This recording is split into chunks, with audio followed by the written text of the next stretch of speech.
विजयनगर साम्राज्य की जब बात करते हैं तो कुछ बातें तुरंत दिमाग में मानस पटल पर सामने आ जाती हैं।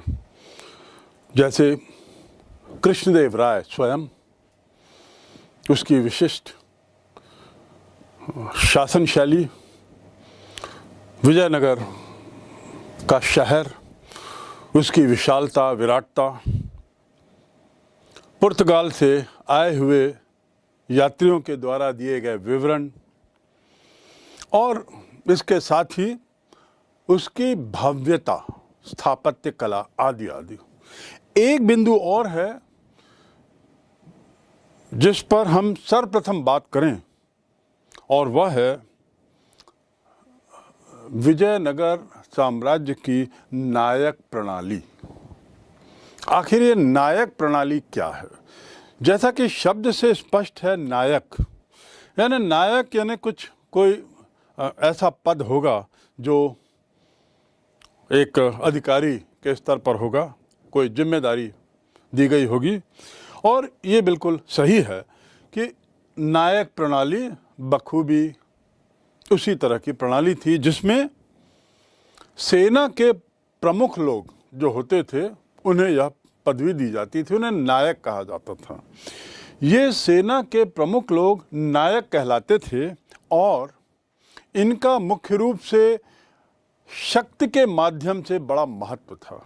ये अपने साम्राज्य में शक्ति के परिचायक थे, अपने बल के परिचायक थे, अपनी पावर के परिचायक थे और शक्ति का प्रयोग सेना के द्वारा ही होता है।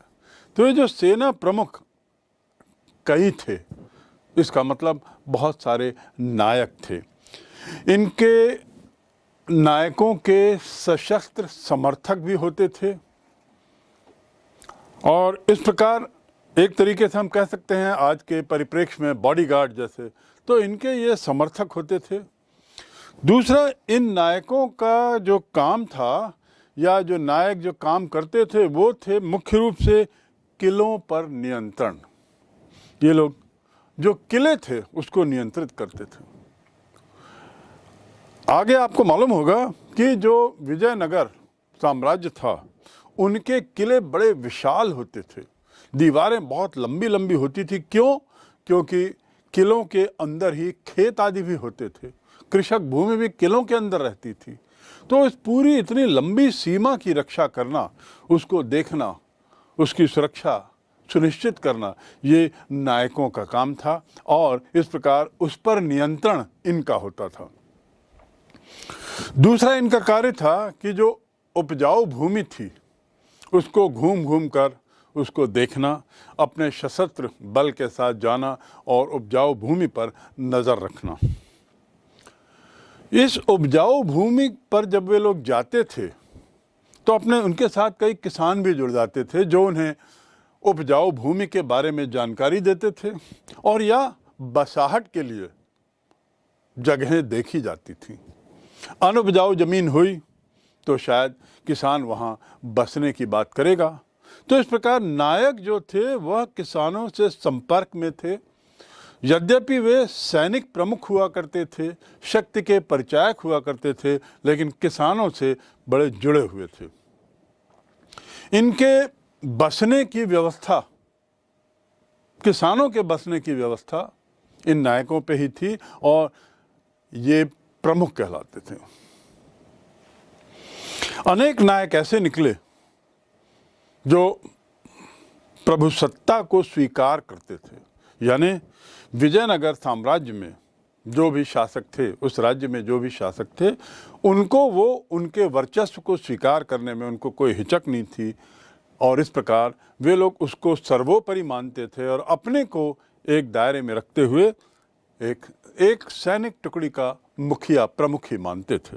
लेकिन कई बार ऐसे मौके भी आए जब इन नायकों ने विद्रोह भी किया और इस विद्रोह को कुचलने के लिए, इस विद्रोह को दबाने के लिए, जिसके कई कारण रहे होंगे, सैनिक मदद ली गई और सैनिक कार्रवाई के आधार पर ही इन पर कई बार नियंत्रण किया गया। अब ये विद्रोह जो होता था उसका उसका यदि उसके मूल पे यदि जाएं तो जैसा मैंने पूर्व में बताया कि ये लोग शक्ति के परिचायक थे, तो कई बार ये अपने शक्ति की सीमा लांग जाते थे और फिर इनको वहाँ के जो तत्कालीन शासक हुआ करते थे ये लोग इन्हें ठिकाने लगाते थे, इनको अपनी जगह पर सुनिश्चित करते थे कि ये अपना वर्चस्व, अपना स्थान जाने।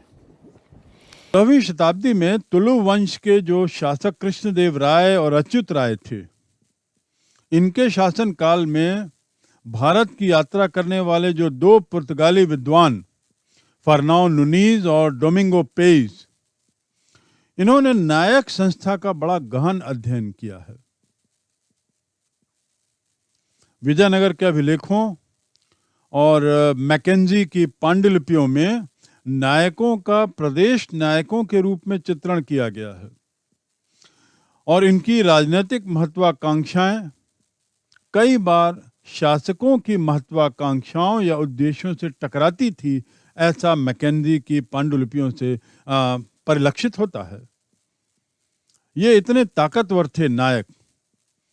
कुछ विद्वानों के अनुसार 1565 के पूर्व यानी तालीकोटा के युद्ध के पूर्व नायक लोग सैनिक मुखिया होते थे और इनके अधीन सैनिक जागीरें भी होती थी। जो विद्वान इस बात को रखते हैं और कहते हैं कि नायक सैनिक मुखिया होते थे, उनका यह भी मानना है कि विजयनगर साम्राज्य को एक सैनिक महासंघ बताते हैं लोग, जिसमें अनेक सरदार मिलकर अपने में से सर्वाधिक शक्तिशाली को नेतृत्व में सहयोग देते थे। अर्थात ऐसे विद्वानों की नज़र में विजयनगर एक सैनिक महासंघ था जिसमें सैनिकों को नायक कहा जाता था। कुछ इतिहासकारों के अनुसार तो नायक योद्धा होते थे, उन्हें केंद्रीय सरकार द्वारा सैनिक सेवा के बदले एक पद या कर दिया जाता था।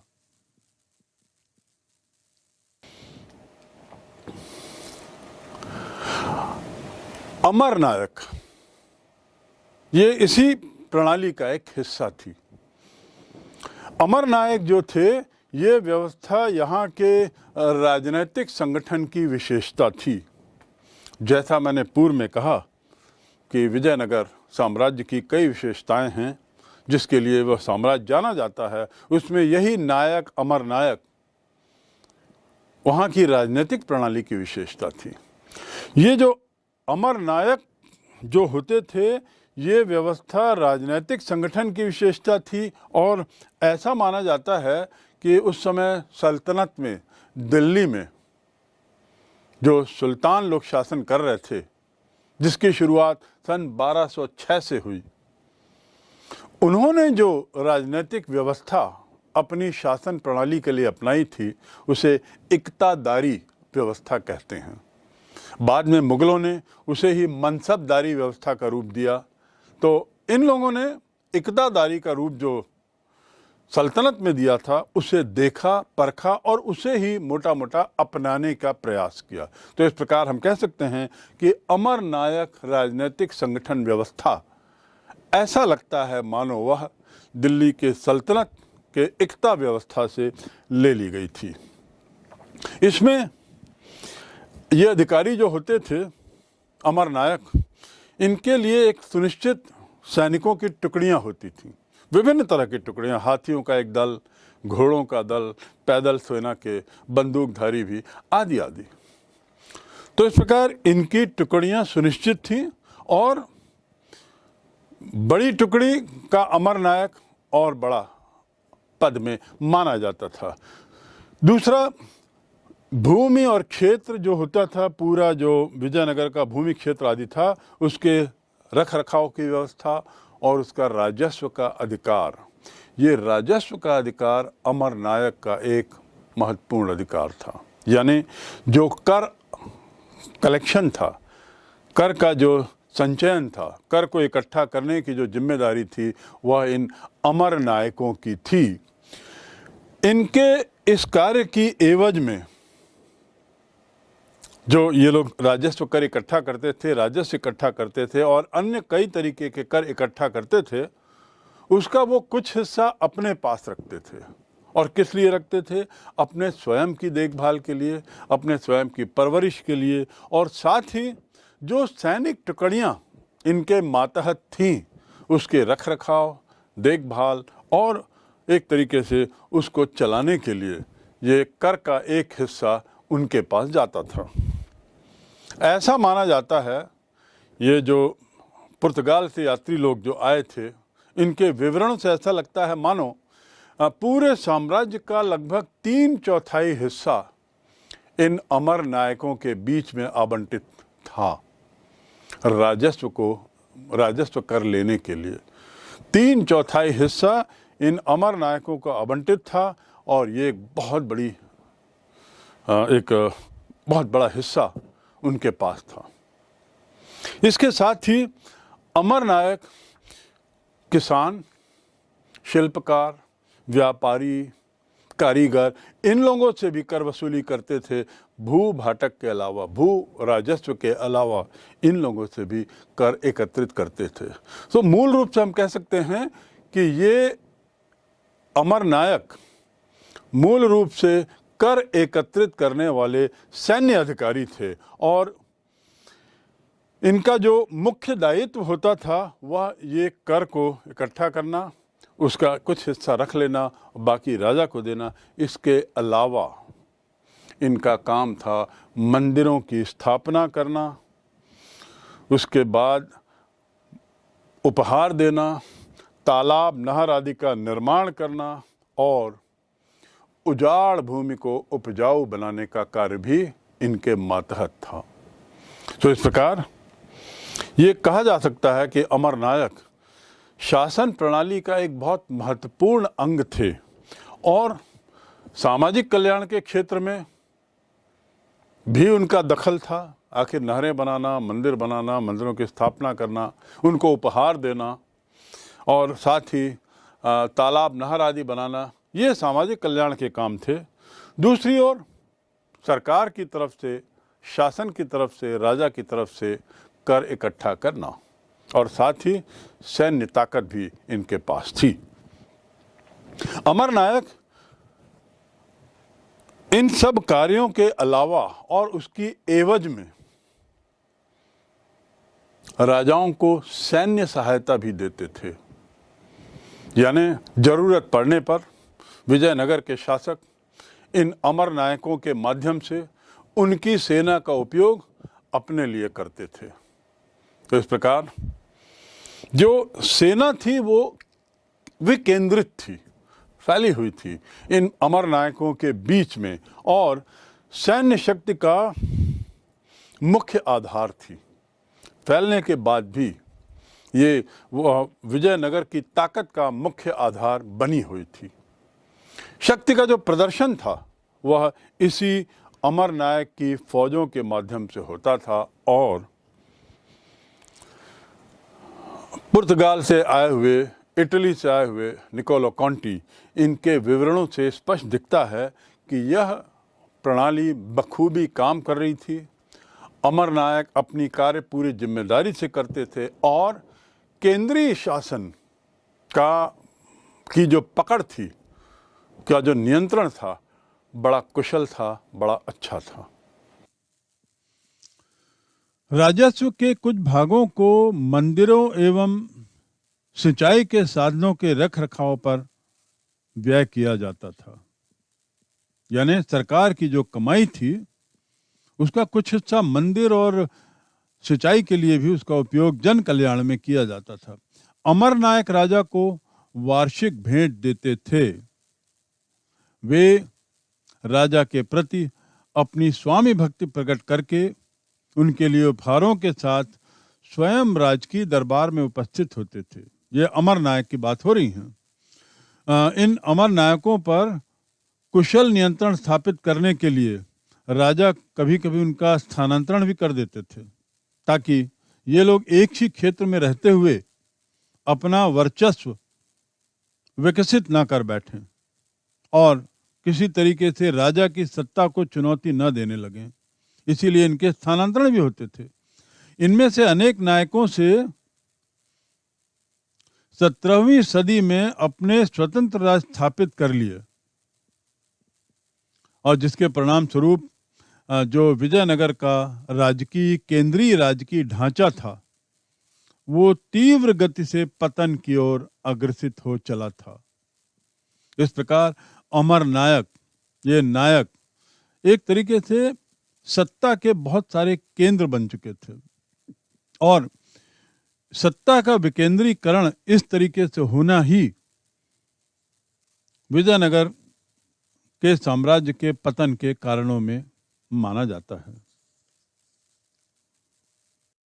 अब हम अपना रुख उस समय के सबसे प्रसिद्ध शहरों में से एक विजयनगर की ओर करते हैं। विजयनगर राजधानी तथा उसके परिप्रदेश। इसके तहत हम जानने की कोशिश करेंगे कि विजयनगर किस तरीके से बसाया गया था, उसकी बसाहट कैसी थी, उसका निर्माण कैसा था। सबसे प्रसिद्ध शहर, इसमें कोई दो मत नहीं, क्योंकि एक विशिष्ट भौतिक रूपरेखा और उसके स्थापत्य कला से ये स्पष्ट है कि विजयनगर जो है वह सर्वाधिक प्रसिद्ध शहरों में रहा होगा अपनी स्थापत्य कला के लिए और साथ ही अपनी एक भौतिक रूपरेखा के लिए, एक ढांचे के लिए। इससे बड़ा स्पष्ट परिलक्षित होता है कि यह बड़े योजनाबद्ध तरीके से बनाया गया था। तत्कालीन काल में, समय में इसकी गणना निश्चित रूप से सर्वाधिक शालीन, शानदार शहरों में होती होगी, इसमें कोई दो मत नहीं, क्योंकि इसकी संरचना से जो भौतिक और स्थापत्य विशेषताएं दिखती हैं, ऐसी विशेषताएं उस समय के अन्य शहरों में जो विश्व में प्रसिद्ध थे उसमें ही पाई जाती थीं। पर्वत श्रृंखला के मध्य स्थित चारों तरफ पहाड़ थे। ये पहाड़ एक दूसरे से जुड़े हुए थे या जोड़ दिए गए थे। पहाड़ों की जो श्रृंखला थी उनमें किसी तरह का मार्ग नहीं पहुंचाने के लिए इन्हें एक तरीके से जोड़ दिया गया था और इनके बीच में ये स्थित था। महल, आवास, उसके बाद उपवन, झील इसके आकर्षण का केंद्र था। मंदिर, नहरें और सड़कें, ये अत्यधिक मनमोहक दृश्य दिखते थे और बड़े आकर्षक दिखते थे। इस बात की पुष्टि अब्दुल रज़ाक ने, जो फारस से आया था, जो राजदूत था विजयनगर के दरबार में, उसने तो लिखा है कि मैंने जितना देखा है या जितना सुना है उनमें विजयनगर सर्वश्रेष्ठ शहर है। ऐसा अब्दुल रज़ाक फारस के राजदूत का कहना था। तो यह बात तो स्पष्ट है कि विजयनगर शहर एक बहुत सुनियोजित होते हुए भी बहुत आकर्षित और मनमोहक शहर था। इसकी जो रमणीयता थी, चारों तरफ जो पहाड़ियों से घिरा होने का जो दृश्य था, उसने निश्चित रूप से इन विदेशी यात्रियों का ध्यान अपनी ओर खींचा था।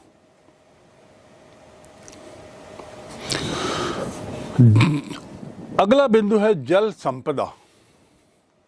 जल संपदा अर्थात उस जगह के पीने की, पानी की या जल की पूर्ति की व्यवस्था कैसे की जाती थी, उसके लिए क्या प्रावधान था। क्या वह एक प्राकृतिक तरीके से ही पानी का संचय और वितरण होता था या उसके लिए कुछ प्रयास भी किए जाते थे, कुछ निर्माण भी किए जाते थे। जब इनका विवरण पढ़ते हैं विजयनगर के आए हुए यात्रियों का, तो उसमें दिखता है कि इसकी एक बहुत महत्वपूर्ण विशेषता थी और वह थी कि तुंगभद्रा नदी जो वहाँ बहती थी, जो बहते हुए उसने एक प्राकृतिक कुंड बना दिया था और इस तुंगभद्रा नदी का प्राकृतिक कुंड विजयनगर का एक मुख्य स्रोत था, पानी का, जल का एक मुख्य स्रोत था। ये तुंगभद्रा नदी कई धाराओं में बंटती थी और कई धाराओं में बंटते बंटते फिर वो जाके नदी में मिलती थी पुनः। तो इस प्रकार अनेक जलधाराएं यहाँ से निकलती थीं और इन जलधाराओं में जगह जगह बांध बना दिए गए थे पानी को रोकने के लिए। चारों ओर जो पहाड़ियों का मैंने जिक्र शुरू में किया है, ये मूलतः ग्रेनाइट की पहाड़ियाँ थीं और ऐसा विवरण दिया है इन यात्रियों ने मानो ये जो करघनी पहनते हैं, गोलाकार करघनी हाथ में, वो करघनी जैसा दृश्य दिखाई देता था इन पहाड़ियों का, और ग्रेनाइट की थी तो चमक अलग थी। इस प्रकार पानी का मूल स्रोत तुंगभद्रा नदी से आया हुआ पानी जो एक प्राकृतिक कुंड में इकट्ठा होता था, धाराओं के रूप में, नहरों के रूप में वह सब जगह भेजा जाता था और उनमें रास्ते में बहुत सारे बांध बना दिए गए थे। इन बांधों के पानी को भी अलग अलग जगह भेजने के लिए हौज का निर्माण किया गया था। हौज मतलब एक गहरा कुंड जैसा स्थान जहाँ पर पानी रखा जाए। तो ये जो धाराएं थी, इन धाराओं पे बांध से पानी रोककर पानी को विभिन्न जगहों पर हौज में भेज देना, और इन्हीं में से एक प्रसिद्ध बहुत महत्वपूर्ण जलाशय जो आजकल जिसका नाम दिया गया है कमलपुर जलाशय, यह उसी काल में 15वीं शताब्दी में बनाया गया था, उसी विजयनगर एम्पायर के मातहत, ऐसा माना जाता है। ये कमलपुरम जलाशय आज भी बहुत प्रसिद्ध है। इसी जलाशय से खेतों को सिंचाई का पानी भेजा जाता था और साथ में कमलपुरम जलाशय से ही ऐसा माना जाता था कि जो राजकीय केंद्र था, यानी जहाँ महल था या शासन के कार्यालय थे, उन केंद्र को भी पानी इसी जलाशय के माध्यम से नहर से भेजा जाता था। अंतिम बात, जो शासकीय कार्यालयों की जो जलापूर्ति थी, उनकी जो जल की आवश्यकता थी, उसे भी इसी जरिए से तुंगभद्रा नदी का पानी प्राकृतिक कुंड में, प्राकृतिक कुंड से वह बांध में, बांध से विभिन्न धाराओं में, और उसके बाद हौज के माध्यम से उसे शासकीय कार्यालयों की तरफ भी भेजा जाता था। हिरिया नामक नगर सर्वाधिक महत्वपूर्ण जल संबंधी संरचनाओं में से एक था। हिरिया जल संबंधी संरचनाओं में सर्वाधिक महत्वपूर्ण, इसके जो भग्नावशेष हैं, इन्हें आज भी देखा जा सकता है। इसका निर्माण संभवतः संगम वंश के राजाओं ने कराया था, जो पहला वंश था, और तुंगभद्रा पर बनाए गए बांध से इस नहर में पानी लाया जाता था। इस पानी का उपयोग धार्मिक केंद्र से शहरी केंद्र पृथक करने वाली घाटी में सिंचाई संबंधी कार्यों के लिए किया जाता था। इस प्रकार विजयनगर के शासकों द्वारा जल संपदा के संरक्षण की ओर बहुत ध्यान दिया गया, विशेष रूप से ध्यान दिया गया। साथ ही जल की आवश्यकताओं की आपूर्ति के लिए भी कई कदम उठाए गए थे।